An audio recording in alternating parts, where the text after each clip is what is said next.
আমাকে দিয়ে দিস বলে।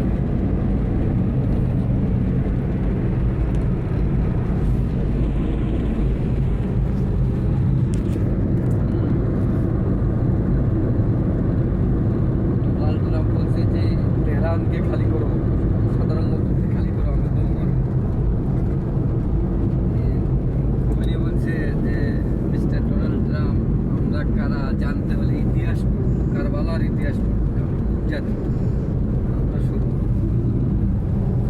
উল্টা মাসে কুয়েতে যে ওদের ইয়া ছিল, পানির ডিপো, তেলের ডিপো, কুয়েতে ওদের প্রায় দিয়েছিল তেলের ডিপো।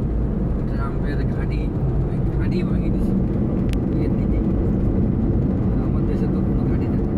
ঘাটি না, ইয়া দূতাবাস। না দূতাবাস, সেনা ঘাঁটি জায়গায় জায়গায় স্থাপন করছে। আরে আমেরিকার তো অনেকগুলা দেশে সেনা ঘাঁটি আছে। 37টা দেশে আছে, তার মধ্যে 17টা হলো মুসলমান কান্ট্রি। একমাত্র জর্ডান শুধু বিরোধী করতেছে, বাকি 17টা এক হয়ে গেছে।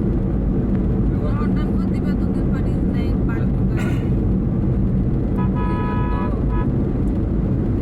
ট্রাম্পের এখন মাথা খারাপ হয়েছে, ঘাঁটি ব্যবহার করতে দিচ্ছে না। দেশে পারস্য সাগরের মধ্যে রাস্তাটা পুরো ফাঁকা, একটা গাড়িও নাই। এই রাস্তাটা ফাঁকাই থাকে। এই রাস্তাটা খুব সুন্দর, বড়, ওর চারদিক দিয়ে গাছপালা আছে। এই জায়গাতে খুব একটা রোদ পড়ে না, প্লাস এই রাস্তায় গাড়িও থাকে না। এই রাস্তায় গাড়ি বলতে হইতেছে কি রিজার্ভ অটো, সাইকেল, আর হইতেছে কি তোমার গাড়ি ঘোড়া, আর রংপুর আর ফুলবাড়ি বাস, আর কিচ্ছু থাকে না এই রাস্তায়। রাতের বেলা এখানে স্লিপার কোচগুলো যায়।